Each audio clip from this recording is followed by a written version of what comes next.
به این شکلی که مذاکرات مدیریت شد از نگاه تجربه بین‌المللی آوردن پیمان‌های صلح فاجعه است. تاسې سوله ونه منله.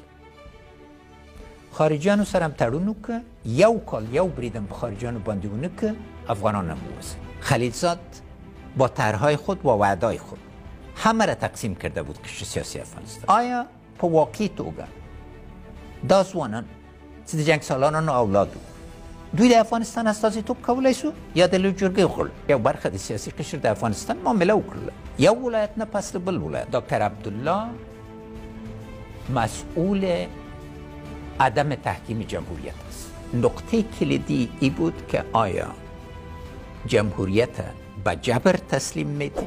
د طالبانو لوی جنجال نن ورباندې وګوري، دوی ملی وحدت خرابوي په دې رقم باندې روان دي. مشکل خلیلزاد امرای می بود که من افغان بودم و مسلمان بودم و ای از افغانیت خودم انکار کرده، از هویت خودم انکار کرده. مولوی صاحب هیبت الله د ملا صاحب مادومر اقتدار نداره.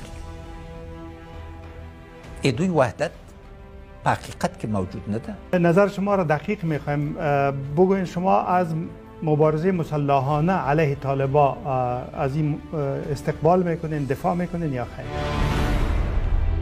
د ولسمشر محمد اشرف غني سره ځانګړې مرکه چهارشنبه د اګست لسمه د کابل پر وخت ماښام 6:30 بجې د AFG چینل څخه